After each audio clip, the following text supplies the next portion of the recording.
Hello everyone, আজকে সবার সাথে শেয়ার করব হেলদি টেস্টি ডালিয়ার খিচুড়ি। তো যারা ডায়েট করছো তারা অবশ্যই ভিডিওটা দেখো, সবার জন্য আশা করি খুব কাজ দেবে। তো আমি এখানে এক বাটি ডালিয়া নিয়ে নিয়েছি, তার মধ্যে হাফ বাটি মুসুরির ডাল নিয়ে নিচ্ছি। যদি কেউ মুসুরির ডাল ইউজ করতে না চাও তাহলে অন্য ডালও ইউজ করতে পারো। এখানে আমি একটা পেঁয়াজ সুন্দর করে চপ করে নিয়েছি। এখানে আমি ভেজিটেবল নিয়ে নিয়েছি বিভিন্ন ধরনের।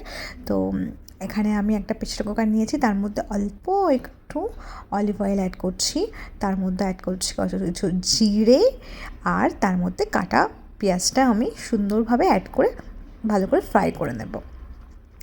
তো এখানে আমি টমেটো দিয়ে দিচ্ছি। যদি কেউ মনে করো টমেটোর তো প্রবলেম আছে তাহলে কিন্তু অবশ্যই স্কিপ করতে পারো।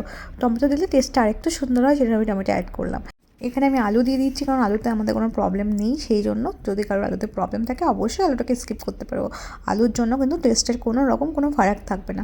তার মধ্যে দিয়ে দিচ্ছি ব্রোকলি এবং কাটা হওয়া বিনস, আর দিচ্ছি আমি এখানে গ্রিন পিস।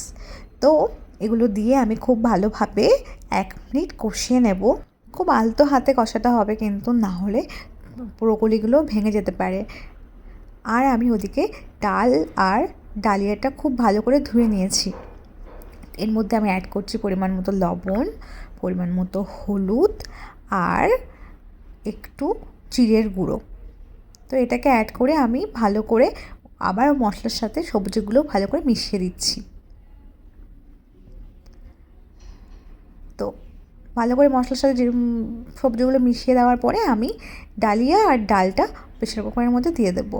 দেওয়ার পরে আমি সেগুলো খুব ভালো করে মিশিয়ে দেবো সবজির সাথে। ডালিয়া এবং ডাল অ্যাড করার পরে 1 মিনিটের মধ্যেই আমরা জল দিয়ে দেবো। বেশ খানিকটা জল আমি ইউজ করব। আমি যদি 2 কাপ ডাল আর ডালিয়া দিয়ে থাকি তাহলে আমি 6 থেকে 8 কাপ জল ইউজ করব। একটু পাতলা করব আমি ডালিয়াটা। তো এই হয়ে গেল আমার ডালিয়ার খিচুড়ি। দেখতে যেমন সুন্দর, খেতেও কিন্তু খুবই টেস্টি। তার সাথে আমি একটা এগ ফ্রাই করে নিয়েছি এক্সট্রা টেস্ট বাড়ানোর জন্য। তোমরা চাইলে নাও নিতে পারো। এই সবজিগুলো ছাড়াও তোমরা গাজর, ফুলকপি এবং কুমড়ো এগুলো ইউজ করতে পারো। তো ভিডিওটা ভালো লাগে লাইক, কমেন্ট, শেয়ার করে দিও। আর ভিডিওটা দেখার জন্য অনেক ধন্যবাদ।